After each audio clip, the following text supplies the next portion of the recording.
मछली जिंदा खाना चाहिए या मरी हुई? दोस्तों जाने इस वीडियो में सलमान अजहरी साहब से। तवज्जो से सुनिए, मछली खाने के बड़े शौकीन हैं और वैसे भी उस तरह के ये जो लोग हैं चाइनीज टाइप के, इनके यहाँ मछली का रिवाज ज़्यादा है। सलमान अजहरी साहब लेकिन जापानी लोगों का उनकी एक आदत ये थी कि वो ताज़ी मछली खाते थे। तो होता ये कि समंदर से मछलियाँ पकड़ करके लाने तक वो बासी हो जाती, मर गई होती, क्योंकि 2-2 दिन 3-3 दिन के बाद मछुआरे आते थे बड़ी मछलियाँ लेकर।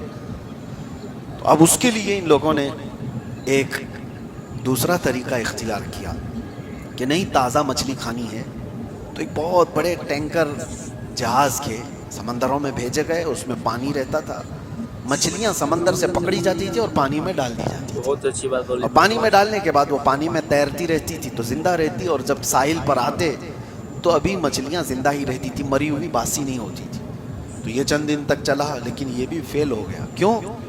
वजह ये थी कि लिखने वाले ने लिखा है कि वो मछलियाँ जो समंदर में तैरती थी उस तरह से ये टंकी में नहीं तैर रही थी। यानी छोटी जगह थी, पानी अलग था, तो वो भी सुस्त हो जाती थी, काहिल हो जाती थी। जिंदा तो रहती थी लेकिन काहिल रहती थी, सुस्त। और यहाँ आने तक सुस्त मछलियाँ होती थी।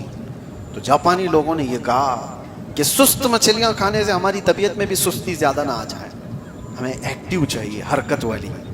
जानते हैं, उसके बाद उन्होंने एक तीसरा तरीका इख्तियार किया।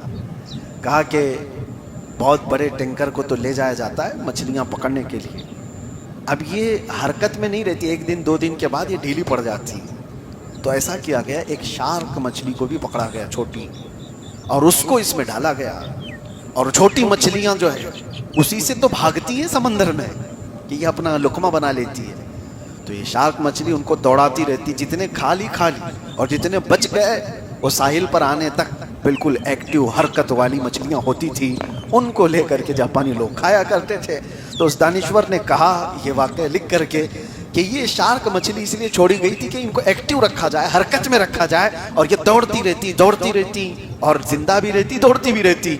वो दानिश्वर कहता है इसीलिए हर एक की जिंदगी में एक शार्क का होना जरूरी है, ताकि वो उसे दौड़ाता रहे और वो भाग करके अल्लाह की बारगाह में आता रहे।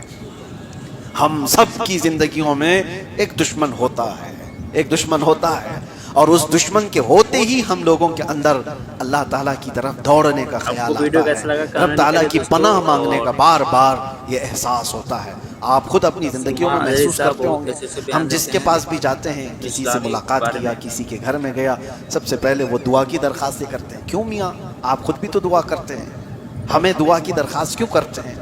और फिर अगर तफसील से कहेंगे तो यही कहेंगे कि हज़रत फ़लाँ मामलात में बहुत घिर गया हूँ, लोगों की नज़र बहुत है, आप दुआ करें, अल्लाह बुरी नज़र से बचाए। ये कॉमन दुआ है, सबके लिए है।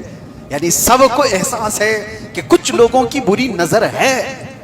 बुरी नज़र का ये तुम्हारे अंदर जो एहसास आया, यही एहसास तुम्हें अल्लाह की बारगाह में पनाह मांगने पर ले आता है। तो दोस्तों आपको वीडियो कैसा लगा कमेंट करिए, वीडियो को शेयर आगे जरूर करें मेरे दोस्त।